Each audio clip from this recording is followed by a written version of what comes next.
J'aimerais bien partir sur quelque chose, un peu plus en lien avec nous, Bien sûr. parce que quand on parle de trading, il y a toujours des anecdotes, il y a toujours des moments qui peuvent être intéressants à raconter, du bien comme du pas bien. Et c'est surtout que, bah, les personnes qui nous regardent ou qui nous écoutent peuvent se connecter à ça et se dire: «Ah OK, bah, ce qu'ils ont vécu ou ce que lui a vécu, bah, finalement, moi ce que j'ai vécu, c'est pas si horrible que ça». Ou enfin, peu importe. J'avais une question et je sais que toi, Nico, tu en as préparé quelques-unes d'ailleurs, quelques petites anecdotes. Moi, j'avais, une première question, je vais aller directement là-dedans. C'est quoi la pire expérience que vous ayez eue vis-à-vis du trading? Le pire choix que vous avez pu faire en trading? Nico?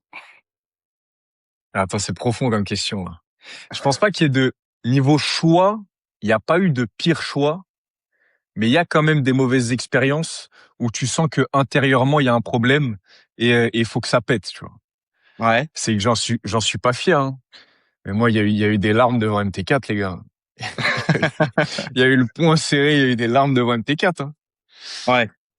Ouais, des grosses phases, tu sais, des phases un peu de down où tu remets absolument tout en question. T'as envie de péter un plomb.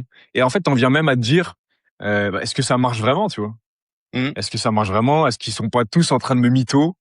Tout un Discord entier qui est en train de me mytho, ils font genre ils réussissent alors que c'est pas vrai. Ouais. Ouais, je vois bien. Et en fait, quand tu finis par te reprendre, tu vois que c'est complètement possible. Mais ouais, j'ai déjà, en fait, l'accumulation d'éléments négatifs, moi, ça m'a déjà fait péter un plomb. OK. Ça m'a fait péter un plomb chez moi. Mais après, il y OK. a pas d'éléments, il y a pas réellement de, tu sais, de grosses erreurs que j'ai fait au cours de mon apprentissage. Ça va, Ouais, là-dessus, j'ai été donc là, sage. toi, tu es plus parti sur, hem, des moments où tu as pu souffrir, en fait, jusqu'où tu as pu aller en termes Mmh. d'extrême. Pour ma part, moi, j'ai failli abandonner, plus d'une fois. Plus Ouais, d'une fois ouais, en bah, disant: pareil, hein. «Putain, je suis qu'une merde, j'y arrive pas», d'autres y arrivent, mais moi, je suis mauvais et tout. Alors ça, effectivement, en plus, quand tu es tout seul, c'est plus dur parce que, du coup, il y a personne pour t'épauler, quand tu as ce genre de moments. Donc ça, ouais, moi, Ouais. ça m'est déjà arrivé. Moi, quand j'ai Après, commencé, même quand t'es pas forcément tout seul, mais même si t'es pas tout seul, ce qui est dur parfois, c'est de demander de l'aide. C'est mmh, d'accepter ta situation et de dire, OK, là, je suis dans la merde complet. Faut que j'envoie, je sais pas, un message à quelqu'un, un collègue trader ou quoi que ce soit, lui demander son avis, qui m'aide, etc. Et des fois, c'est ça qui est dur, tu vois. Ouais, Alors les que t'es ouais, entouré en soi. et ouais. ouais, alors que tu es entouré et c'est vrai que Mmh. moi, je me souviens dans mes débuts, ça a été pareil. Il y a une fois où bah, moi, c'est vis-à-vis d'une propre firme. C'est vis-à-vis d'une propre firme. J'avais validé un compte. Alors, c'était à l'époque où il y avait des deadlines, donc tu avais 60 jours enfin 30 jours pour valider la phase 1 et 60 jours pour valider la phase 2. Ouais. C'était sur, OK. True Forex Fund, qui a craché un peu dans les mêmes moments que MyForexFund pour ceux qui connaissent. Heu, et j'ai passé 1 an à valider cette propre firme. C'est énorme. J'ai passé Non. 1 an parce que du coup, hem, quand tu étais légèrement en profit, en fait, quand tu étais en profit, mais que tu avais atteint la deadline, tu pouvais demander un reset du compte. C'était Ouais. gratuit. Et donc du coup, ce qui se passait, c'est que je validais la phase 1, puis j'attaquais la phase 2, je passais en drawdown, et là, je commençais à paniquer. Donc du coup, je faisais quoi? Je passais un tout petit peu en profit sur ce compte-là, ce qui fait que je demandais un reset, je repassais la phase 1, et ainsi de suite, et ainsi de suite, et ainsi de suite. Et donc ça a duré, grosso modo, ça a duré 1 an. Donc c'était sur ma deuxième année de trading. Donc Et pendant 1 an, j'ai traîné ce truc-là. J'ai validé mon compte, enfin, enfin funded, et je me fais broyer sur une news sur le gold. J'ai pris 8 heures de slippage, oh, compte cramé, et là je me suis dit: «Putain, mais en fait, je suis à chier, quoi». Tu 1 an, risquais combien à ce moment-là? tu pris 1 an Je dans les risquais je risquais 0,5 par trade. OK. Je risquais 0,5. 8 R de slippage, ça fait, hein, quand même, hein. Putain. Ouais, ouais, bah, ouais, donc oui, ça fait mal. Faut la ça gérer, la ça a fait perte mal. derrière, hein. Ouais, bah, le compte a sauté, quoi. Tu reçu Ouais. un petit Ouais, mail sympa qui te disait, «Merci ouais, pour ces mais points». je sais plus, c'était sur cette période-là, hein, vers le 15 août, un truc comme ça, je crois. Ah oui. Ouais, ça devait être, Mmh. peut-être NFP, peut-être Mmh. un NFP, tu vois? C'est Quin terrible, hein. 15 août, l'ascension, c'était pas pour toi. Tu as pas pris Bah, là, l'ascension sur je dis compte 15 fixe. août, mais ouais, non, c'était ça, c'était début août, c'était NFP, il me semble. Mais bon, ça date, tu vois, ça fait déjà 4-5 ans, 5 ans. Mhm. Donc, euh, donc ouais, une belle expérience de merde. Et toi, Max? Alors moi, j'en ai plusieurs. Est-ce que vous voulez que je vous parle dans l'investissement ou en trading pur? Oh, j'avoue, dans l'investissement, c'est vrai que Dans, toi, dans l'investissement, j'ai commencé, donc moi quand je suis arrivé sur les marchés, c'était full crypto, et un jour, on me parle d'un super truc qui s'appelle iMarketing. Je sais pas si vous avez entendu parler de ça. Tu mettais de l'argent sur un bot, et le bot en Mm. fait, il générait des pubs. Enfin, ce qui était dit, hein, c'était un Ponzi. j'ai mis des billes dessus, marketing. T'as mis des billes dessus, ok. Ouais. Et donc moi j'ai fait un maximum d'argent là-dessus. J'ai fait énormément d'argent parce que je suis arrivé le premier, j'ai tout retiré très rapidement, et j'ai fait plus de 40 000 euros dessus. Donc ces Ouais. 40 000 euros, une fois que c'était bloqué, j'avais réussi à retirer 40, mais il y en avait encore dessus. Et après, le même pote me parle d'un truc qui s'appelle Emporio, je sais plus c'était quoi le nom. Même principe, mais vu que AI était en stand-by, j'ai mis les 40 000 directement dessus. Et le rendement était encore supérieur et tout. Bam. Truc, il a fermé au bout de je sais plus combien de temps, et des 40 000 euros de gains envolés, disparus, jamais vu la couleur. Wow. En combien Voilà. de temps? Bah, AI marketing, j'y suis resté presque un an. Ça allait super vite. En plus, j'ai injecté beaucoup. À cette époque, je vivais chez mes parents. Donc, j'avais aucune dépense. Je balançais dessus. Tous les matins, je me réveillais. La balance, elle avait augmenté. Je retirais tout en BTC. Donc, c'était magnifique. C'était vraiment, je me voyais Ouais. millionnaire au bout de 3 ans, hein. Et quand l'autre est sorti, encore plus solide. Il y avait une appli et tout. Il y avait une adresse au Canada. Le gars, il faisait des vidéos, le patron, mais tout était faux. Je suis tombé dans le panneau. 40 000 dans les dents. Et Et t'as jamais pu les récupérer, rien? ah bah non, ils sont partis avec l'argent et puis c'est fini, hein. C'est ciao.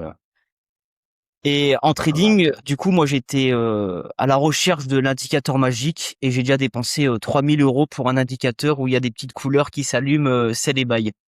Voilà. sérieux? Ouais. Putain. J'ai Ok. encore, je peux vous le montrer après si vous voulez.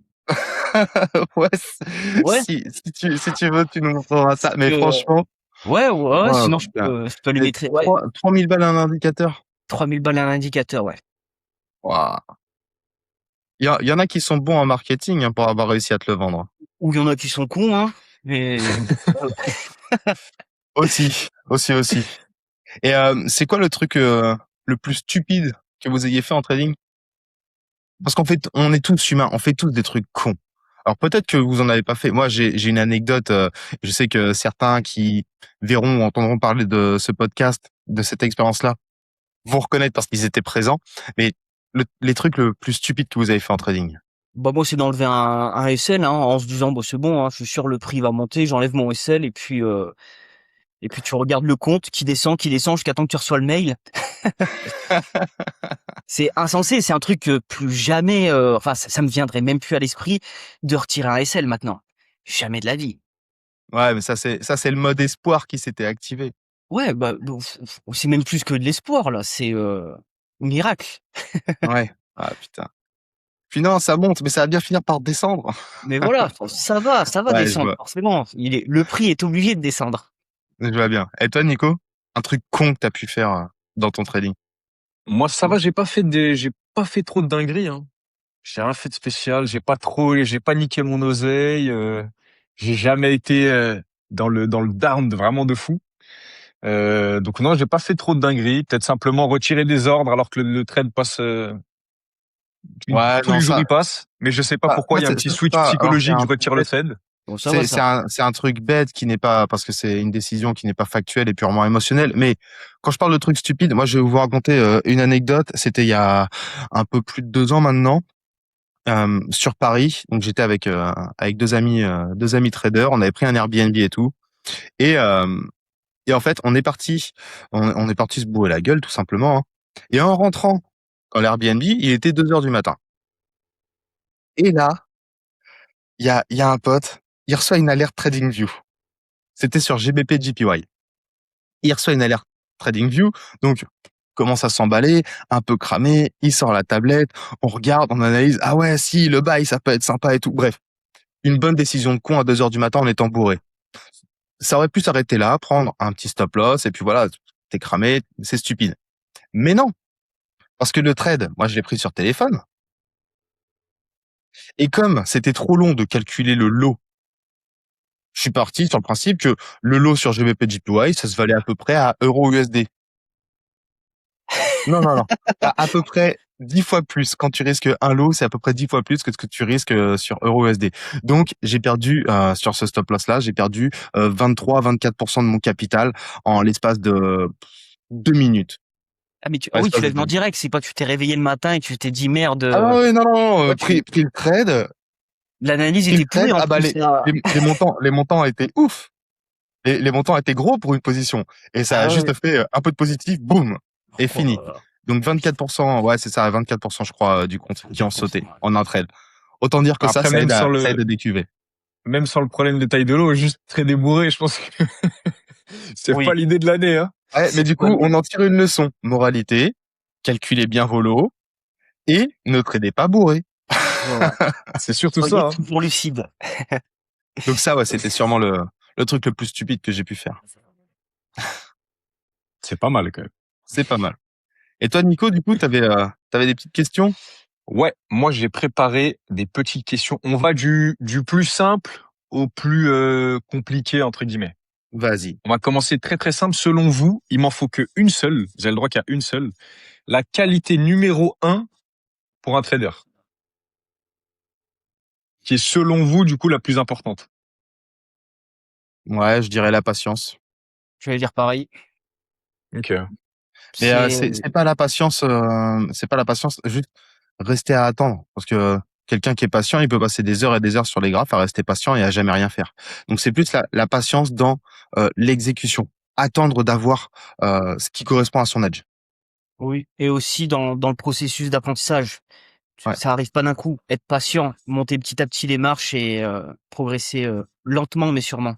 ouais. Donc la patience. Je sais pas ce que La t'en penses, patience. Nico. C'est à tous les niveaux. Ouais, bah, enfin, évidemment que je suis d'accord. Moi, j'aurais dit persévérance. Mhm. Parce que du coup, tu sais, toujours cette volonté de s'améliorer, du coup, de se remettre en question, etc., Ouais, qui est archi importante parce que, en fait, le côté psychologique, il est tellement compliqué. Tu vois, la technique, c'est pas sorcier à apprendre, mais le côté psychologique, il est tellement compliqué que si tu persévères pas et que tu restes sur tes bases, tu trouves pas tes biais, etc., tu vas jamais décoller, tu vois. Et pour moi, c'est ça qui fait que tu deviens rentable plus ou moins vite. C'est réussir à être objectif sur soi-même, se dire là j'ai tel problème, là j'ai tel pattern, etc. Et justement persévérer dans le sens où faire son journaling correctement, repérer ses patterns, progresser, etc. Et pour moi c'est ça qui fait que tu deviens ouais, rentable, tu vois. Mhm, bien sûr. ouais, ouais, Mais après effectivement. ça va évidemment avec la patience, tu vois. On en sélectionne qu'une parce que bah, c'est la question, mais ça va évidemment avec la patience, Bah, en être réalité, patient au oui, niveau du processus, on sait qu'il y a etc. plusieurs qualités à avoir ou à développer. Mais du Ouais, bien coup, ouais, sûr. effectivement, moi je dirais la patience, mais je suis hyper d'accord Oui. avec la Courage. persévérance, la capacité à réitérer, corriger ses erreurs, accepter le process, comprendre qu'il y a des choses qui mettent du temps à assimiler. Ensuite, il y a une part d'audace aussi à avoir parce que mine de rien, tu risques. À chaque fois que tu prends une position, tu risques la perte. Et ça, c'est pareil. Faut l'audace dans l'exécution ou autre. Donc ouais, il y a pas mal de qualités, mais du coup, ouais, moi je reste sur la patience en qualité numéro un à développer. Mm. Ok. Nickel. Question un peu plus personnelle. Votre pattern psychologique, donc qui est encore ou qui a été la plus problématique dans votre parcours. Ah, euh, bah moi c'est l'audace. Ok. Moi c'est l'audace parce C'est-à-dire. que j'ai pas peur du stop loss. J'ai jamais eu peur Mhm. de prendre un stop et autres. Ce qui fait que des fois je pouvais insister. C'était pas forcément vouloir avoir raison ou quoi que ce soit, mais c'est que j'avais pas peur d'exécuter ou quoi que ce soit. Ce qui fait que je pouvais me taper un losing streak et rattraper les gains de ce losing streak dans la même journée, tu vois. Dans mes débuts, je Ok. pouvais prendre, je sais pas moi, 5-6 stop loss à suivre, puis un TP qui compensait largement, enfin largement, même pas réellement, parce qu'avec les commissions et tout, mais qui compensait les stop loss. Et du coup, tu finissais BE à la fin de ta journée, mais épuisé, quoi. Mais parce que Ouais, ok. j'avais pas peur d'exécuter. Et d'ailleurs, enfin, vous le savez, pendant un temps, je voulais vraiment travailler sur de la très petite TF, en tout cas, interpréter ce qui se passait en M1 juste en regardant les bougies. Ce qui fait que j'avais des exécutions limite de dégénérer. Parce que je cherchais à interpréter les secondes dans les bougies M1. Ok. Ouais, la Donc, petite TF fait que tu ouais, t'exposes encore plus, quoi. ouais, c'est ça. C'est ça. Et du coup, ouais, je prenais des trades qui étaient hyper serrés. Donc, forcément, t'as 0,2, 0,3 de stop loss. Tu te prends un SL, bah, le lot, il est adapté, mais du coup, t'as la commission qui va avec. Ouais, ton stop loss, c'est 2-3 R, quoi. Ouais, ok. Et toi, Donc, ouais, Max? c'est l'audace. Moi, c'est overtrading. Ah ouais? Overtrading, c'est un truc que je vais me battre toute ma vie. Je le sais. Overtrading, je pousse tellement loin dans la technicité à toujours creuser, creuser, creuser que je peux overtrader très facilement. Je peux overtrader très facilement. Et le piège, c'est quand j'overtrade et que la journée a fini en positif. Et ça, c'est encore plus destructeur parce que du coup, t'es épuisé émotionnellement, pardon, mais t'as pris, je sais pas, 8, 10 trades et finis toujours en positif. L'overtrading, Ouais. c'est pour moi, c'était un grand combat et ça restera, je pense, le biais que je dois surveiller le plus souvent. Ouais. Ok. Ok. Et toi, Nico? Moi, je dirais côté émotionnel, un peu biais de récence, dont je parlais justement dans le module psycho. Ce truc de se dire, tu sais, quand tu prends 2, 3 pertes de suite, que le cerveau, il tombe vite. Il Ouais. tombe vite dans la perte. Et inversement, tu prends 2, 3 gains de suite, tu montes très vite. À dire, ah, ça y est, je suis le roi du pétrole. Moi, ça m'a beaucoup, moi, au tout début, mais c'est une phase de détraqué, un malade mental. Quand j'ai commencé le trading, j'avais encore mon taf. Quand je me levais le matin, je n'avais jamais encore shooté. J'étais juste en train de regarder des formations. Je marchais dans le métro, en mode un peu, tu sais, torse bombé comme ça, avec une démarche comme ça. Parce que dans ma tête, j'étais trader, j'étais fou. Dans ma tête, j'étais dans la finance, j'allais devenir le roi du pétrole. Mais Ouais, un malade. me mêle pas à la plèbe du monde, quoi. Exactement. C'est exactement ça. Il touchait Moi, pas j'ai les barres commencé à dans le trader, je me suis métro. vite calmé, tu vois, mais, n'importe quoi. Ouais, ouais. Ok. Ensuite, question un petit peu différente. Une façon d'être innée chez vous, c'est-à-dire qui était là avant le trading, pas une qualité, mais vraiment une façon d'être un peu innée, qui vous a servi en trading. Pour celle-là, je peux commencer si vous voulez pour imager un peu le truc. Ouais. Moi, Vas-y. je sais que ce soit c'était à l'école, c'était en sport et ça le fait en trading, je n'ai pas de notion d'échelle. C'est-à-dire que je peux me comparer au bout de 3 mois de pratique à des mecs qui ont 3 ans de pratique, tu vois. Et je vais comparer leurs résultats aux miens. Ça, ça a des côtés des mauvais côtés, mais ça a un bon côté dans le sens où ça fait que je me satisfais de rien. Et je vais pas me dire, ah ok, bah pour un mec qui fait cette activité-là depuis 3 mois, c'est pas mal. Moi, je vais me Ouais. dire que c'est pas assez parce qu'il y a des mecs qui font plus. Et en fait, c'est ça qui, moi, m'a poussé à toujours chercher. Toujours chercher, dès qu'il y avait une erreur, essayer de comprendre, etc. Et en fait, ça m'a un peu poussé malgré moi, tu vois. Et ça, c'est un truc que j'ai toujours eu. Sport, école, machin. Et ça m'a permis, généralement, en un temps donné plus court, d'atteindre de meilleurs résultats, mais tu as une contrepartie qui est du coup beaucoup de souffrance. Parce que tu te compares à des mecs qui ont 10 fois plus d'expérience que toi, quoi. Ouais. Ouais, je vois bien. Je vois bien, je vois bien. Ah, bah, tu vois, moi, c'est, ce qui m'a desservi et certainement la chose qui m'a le plus servi, c'est l'audace. C'est l'audace. Parce Ok. que j'ai jamais été un putain de freezer devant les graphes. Et c'est parce que même en dehors de ça, s'il y a quelque chose à faire, même si j'ai peur de le faire, tu vois, je vais y aller. Je vais y aller, je Ok. vais le faire. Ça a toujours été Est-ce comme que ça. tu dirais que ça t'a plus desservi que servi, ou au contraire, ça t'a plus servi que desservi? Euh, alors ça m'a desservi, mais une fois canalisé, ça m'a vraiment servi. Parce que au début justement, cette audace, c'est ce que je disais. J'avais pas peur de prendre des stop loss, j'avais pas peur de me planter parce que dans la vie de tous les jours, j'ai pas forcément peur de me planter. S'il y a un truc à faire, je le fais. Quand j'étais plus jeune, j'étais de nature impulsive, d'où le fait, tu vois, la patience, c'est certainement la qualité la plus importante, mais nature impulsive. Et s'il fallait démarrer, je démarrais. Ok. Donc j'ai pas peur d'aller à la confrontation. Ce qui fait que d'aller sur les marchés, prendre des positions et tout, j'avais pas peur de prendre les claques qu'elle est avec. Donc c'est super utile parce que du coup, ça permet de prendre des claques et d'apprendre de ces claques. Ouais, Donc ok. ça m'a servi une fois canalisé. Une fois que j'ai compris que bah, cette audace-là, elle est bien pour le fait d'oser faire les choses, d'oser exécuter. C'est d'ailleurs pour ça, enfin, vous m'avez déjà demandé des fois comment t'as exécuté et tout, et il n'y a pas toujours la réponse. Mhm. Bien sûr. Il n'y a pas toujours la réponse parce qu'il y a une question de ressenti aussi qui vient avec l'expérience et c'est que là, fallait y aller. Point barre, fallait y aller. Ouais, ok. Ok, ok. Attends, Max, tu veux que je répète la question ou pas? Non, c'est bon, j'ai en Ok, tête. ok. Moi, c'est de vouloir tout comprendre comment fonctionnent les choses. Ça, depuis tout petit, j'ai toujours voulu savoir comment fonctionnent les choses. Et du coup, très curieux, très curieux. Donc, pareil, comme Malo, ça m'a servi et desservi. Donc, ça m'a servi dans le sens où, donc maintenant, je comprends les liquidités et j'ai creusé à fond là-dessus. Alors que sinon, si j'aurais été pas dans ce style-là, peut-être que j'aurais une stratégie mécanique, tout simplement.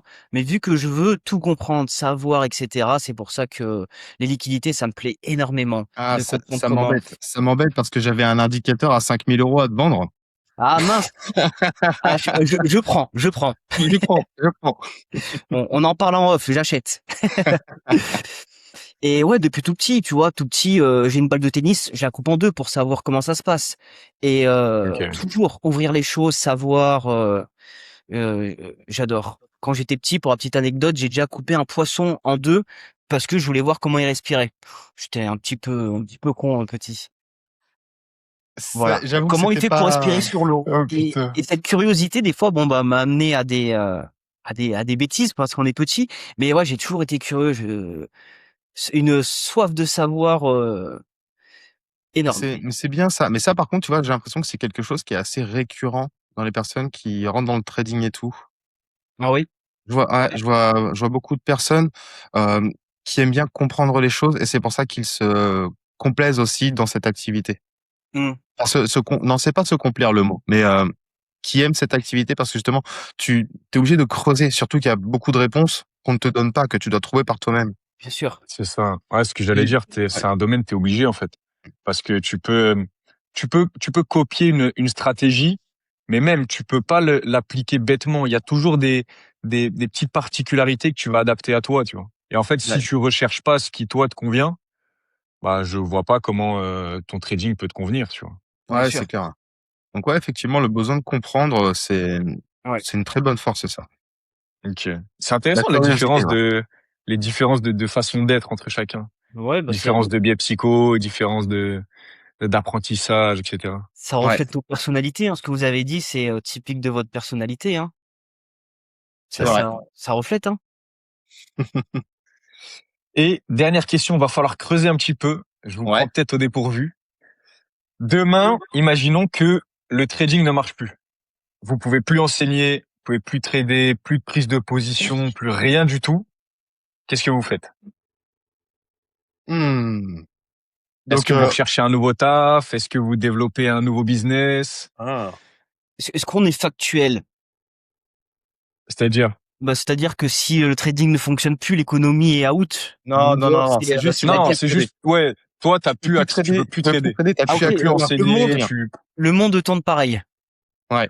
Ok, ça Le marche. monde tourne pareil, tu peux plus, effectivement, tu peux plus transmettre, tu peux plus trader, toi, tu ne peux plus rien faire vis-à-vis des marchés, tu es obligé de te Mm. renouveler entièrement.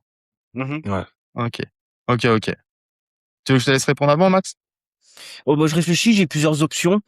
Bah déjà, ça serait qu'est-ce qui fonctionne actuellement dans le monde à ce moment-là. Je pense que je me pencherai dessus si ça me convient. Ou sinon, ça c'est une très bonne question. Est-ce que je partirais pas sur des business mais plus physiques du coup? Ouais. Voilà, à voir. À voir. Je Ok. Ok. réfléchis, peut-être que je vous donnerai plus de matière après pour. Je vous laisse parler. Euh, alors, franchement, moi, alors, on considère que du coup, on n'a pas l'argent de côté fait avec le trade, genre, on repart vraiment de zéro, c'est ça? Ouais.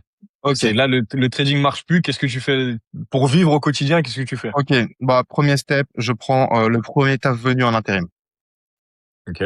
M'intérim pour éviter de me contraindre avec un CDI ou autre. Mais en tout cas, de toute façon, tu as besoin de générer de l'argent pour vivre au début. Donc, ouais, trouver un taf avec des horaires qui te permettent de développer d'autres choses à côté. Et pour développer d'autres choses à côté, parce que moi, j'ai énormément bossé en intérim. Mon CDI le plus long, ça a été 1 an. J'ai un CV qui est long comme le bras, voire les deux bras. Euh, parce que du coup, je suis anti-système. Je suis anti-système dans le sens où j'ai beaucoup de mal avec la hiérarchie. Donc, prendre un taf en intérim, faire un peu d'argent et cet argent-là, réussir à l'injecter dans un business qui répond à un problème. Peu importe le problème, idéalement, quelque chose qui peut vraiment rapporter de l'argent et qui te fait vibrer quand même. Donc Ouais, là, ok. je pense que si je devais tout reprendre, je bosserais en intérim et je développerais sûrement un business, tu vois, si on peut plus s'approcher des marchés, qui répond, c'est con, mais à la détresse sexuelle au monde, tu vois? Non, non, mais c'est véridique. Tu vois, Ça on avait fonctionne, parlé hein. dans un autre podcast les IA, enfin les compagnons IA, tous ces Ouais. trucs-là, je pense que j'irai là-dedans. l'OnlyFans ou quoi que ce soit. Ouais, franchement. Ok. Parce que ça répond à une Ok. détresse qui est humaine et qui fait partie des piliers de la pyramide de Maslow, parce que ce sont des besoins physiologiques. Ouais. Le fait Qui d'être aimé, disparaîtront pas, quoi. ouais, Ouais. le fait de se Ouais. sentir désiré et tout, ça fait partie des besoins, physiologiques. C'est comme ça que fonctionne la société. Les personnes qui se sentent rejetées sont vraiment plus à même de dépenser, dépenser, dépenser, et donc du coup, je partirais sur un business là-dessus, Ok. Ok. Ok. je pense. Bah moi un peu comme Malo. Je pense trouver un taf déjà, tu sais, pour assurer une rentrée d'argent. Et après, ouais, me former dans un autre domaine.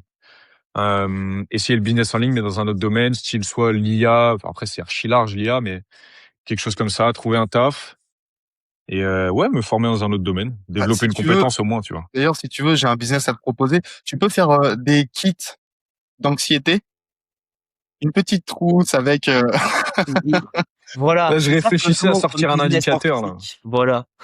ah non, tu pas le droit de sortir un indicateur, Nico. C'est en lien avec les Et ouais, marchés. tu peux pas, il y a plus de clients. C'est vrai. Mais Ah c'est ouais. vrai, voilà, business physique, jouer anti-stress et je fais 2 en 1. Change de trousse il y a pour les chats et pour les enfants et pour les jeunes. Comme ça, au moins, le business est pour tout le monde. Mais ouais, de toute façon, la première étape, c'était de réussir à faire rentrer de l'argent, parce que si tu repars de zéro, on Ouais. considère que du coup, tu as ton logement, t'es pas chez tes parents et tout, tu vois, tu repars de zéro, tu as besoin déjà d'avoir du carburant pour vivre, tout simplement. Ouais, stabilité, sécurité, quoi. De toute façon, c'est obligé. C'est obligé. Si t'as plus rien, tu retournes bosser. C'est la base. Le Ouais. monde fonctionne comme ça. Donc, C'est ça. Mais et le fait de prendre quelque chose en intérim, l'avantage, c'est que c'est quelque chose qui est entre ce qu'on appelle un taf précaire, hein, c'est un poste précaire, l'intérim, parce que ça peut sauter à tout moment. Ce qui fait que tu peux pas te complaire dans la sécurité en te mhm. disant: Mmh. «Ah, c'est bon, Et je puis bosse surtout, là, je suis à l'abri et je vais rester comme une merde au SMIC». et, Ça, et sur, tu le refuses. et surtout, t'acceptes toutes les missions. Donc, il y a des missions qui sont très dures par rapport à Ouais, d'autres. ouais, et d'ailleurs, tu vois, je fais un petit aparté, parce que, il y en a qui voient le trading en se disant: «Putain, faut être financier ou autre», et les gars, mais les boulots de merde que j'ai pu faire, les boulots de merde, j'ai bossé en usine de galva avec, donc galvanisation, c'est un traitement des métaux. Tout le monde voit les poteaux électriques, les gros pylônes électriques. Il y a un Ouais. revêtement métallique, enfin couleur Ouais. métallique dessus. C'est Ok. du galva. Ça, c'est plongé en pain et tout. Les panneaux, ils sont trempés dans l'acide, puis dans le bain de galva. Moi, j'ai fait différents postes dans ces usines-là. C'est vraiment un taf de merde. J'avais grosso modo, tu dois avoir à peu près 15 tonnes d'acier à soulever par D'accord. jour. Oh, Que ce soit tu à dois pouvoir l'accrochage rester. avec les palans qui pissent l'acide. Donc, tu as des taches jaunes qui apparaissent sur les bras et tout. Tes bras fondent pas, hein. Mais voilà, t'es dégueulasse, tu pues, c'est infect et tout. Voilà, des boulots de merde, j'en ai fait. J'ai été grenailleur, donc j'étais avec une machine de sablage Mhm. à sabler des structures de grue. D'accord. Ok. Ah oui. Ok. Voilà, des boulots de merde, mais des boulots de merde qui permettaient de vivre et d'avoir la possibilité de faire des choses à côté. Ouais, bah oui, oui, c'est ça Ouais. qui est le plus important, c'est d'avoir du temps libre pour se développer personnellement et un business à côté. Ouais, ouais, c'est ça. Ouais. Mais tu vois, Marlo, tu disais cet aspect un peu de, tu sais, d'être dans la finance ou quoi que ce soit. C'est vrai que les gens, ils ont souvent l'image quand tu dis que t'es trader de, bah, tu connais toute les géopolitiques mondiales, tu sais tout ce qui se passe, etc. Ouais. Bah, pas du tout. En fait, t'as tellement de formes de trading différentes que si tu trades uniquement avec une analyse technique, tu peux ne même pas savoir qu'il y a une guerre dans tel ou tel pays. Tu trades le forex, tu repères tes niveaux, tu shoots et fin de l'histoire, tu vois. On Ouais, m'a c'est déjà ça. posé la question, ah, t'es trader, ah, t'en penses quoi de ce qui se passe là-bas? Je sais rien de ce qui se passe là-bas, je m'en fous, moi je fais mes analyses, je pose deux trois traits, je shoot et fin de l'histoire. Ouais, ouais. Ouais, Et et rien puis à voir avec le fait d'être un financier. Et du coup, à l'inverse, c'est pas parce que t'es trader, par exemple, particulier, que tu fais de la technique, etc., que du coup, tu vas avoir le niveau pour aller travailler en institution, etc. Pas du Ah tout, ouais, tu mais vois, ça veut rien dire. Bien ça, sûr, ça, bien je suis sûr. d'accord. Et tu vois, on peut faire un aparté là-dessus parce que moi, ça me saoule quand j'entends parler trading fonda, trading technique, institution, retail et autres. Putain, c'est pas le même jeu, c'est pas le même jeu, c'est pas les mêmes règles. Nous, tu peux avoir 10, 15, 20, 50 000, même 100 000 ou quoi que ce soit en fonds propres. Ok, tu vas pas changer l'économie ou quoi que ce soit.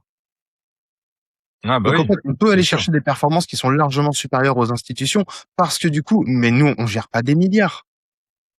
On gère pas des milliards. On n'a pas un impact sur les marchés. Je veux dire, tu prends une position, que ça TP, que ça SL ou peu importe, c'est pas toi qui va faire bouger tout le marché.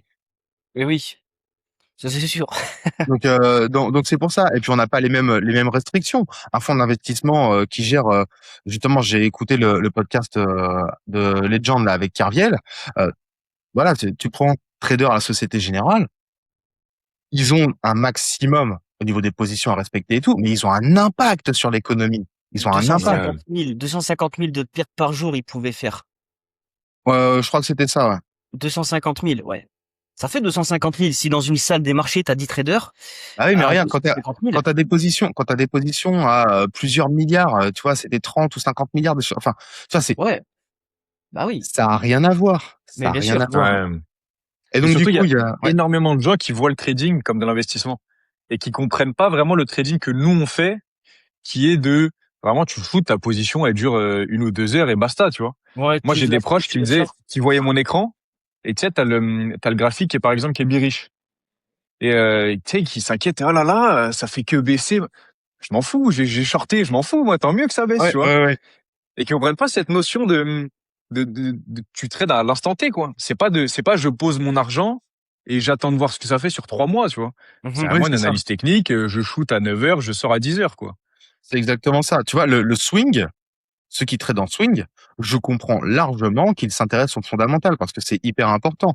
Euh, Tu vois, j'ai utilisé un petit peu la fonda à des moments pour avoir un driver HTF, par exemple, c'était l'année dernière. Voilà, les directives des grosses institutions, notamment c'était Goldman Sachs, euh, c'est Goldman, ouais c'est ça, il me semble. Non, JP Morgan. JP Morgan qui voulait que le gold passe au-dessus des 5000. L'objectif était à 5K. Donc forcément, quand tu sais que des mastodontes comme ça veulent faire monter le prix jusqu'à 5, ok, ça c'est un driver intéressant. Mhm. Ouais, ouais, ouais. Bien sûr. Oui, il y a de la fonda qui est obligatoire. S'il y a une guerre qui se déclenche ou autre, demain il y a un attentat, je sais pas, un attentat dans un pays, ça va faire bouger forcément sa monnaie. Donc ça, Bien c'est de sûr. la fonda que tu es obligé de prendre en compte. Mais pour le reste, on n'a pas, nous personnellement, on n'a pas besoin de fonda.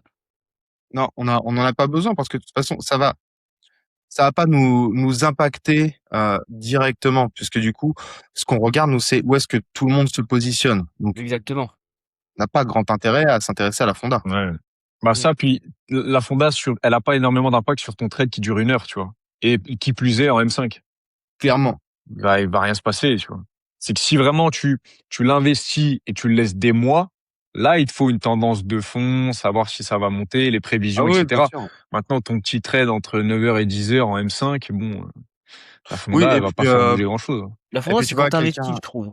Quand De t'investis, quoi? la Ouais, fonda, c'est intéressant. T'investis dans des Ouais. actions et le PDG, par exemple, il part à la retraite. Tu sais que ça peut avoir un impact à qui il repasse le flambeau. Donc, tu Ouais, peux bien revoir sûr. sur tes actions. Ça, Bien c'est sûr. intéressant. Mais tu vois, tu prenais l'exemple des attentats. De toute façon, que tu fasses de l'analyse technique ou de l'analyse fonda, peu importe la position que tu as, s'il y a un événement, un impondérable qui tombe, que ce soit d'un coup d'un seul, je sais pas moi, il y a une météorite qui frappe une grosse ville ou un attentat, des choses comme ça, c'est même la fonda va rien faire, tu vois, Bien c'est pas sûr. prévisible et les marchés vont réagir à la Oui. situation. Toi, tu seras au courant C'est après tout le monde, de toute façon. Tu seras le dernier au courant. Donc, bah oui oui, le marché aura déjà bougé sans toi. voilà et tu te seras fait stop et puis voilà, tant pis. Voilà. Fin. Bah oui. Oui. ouais. Ouais. Donc ouais, ouais. Et du coup, ouais, cette dernière question, elle était plutôt, enfin, ce petit aparté était plutôt intéressant. Très Est-ce que bien. tu avais d'autres questions, Nico? C'est bon pour moi. J'ai tout posé.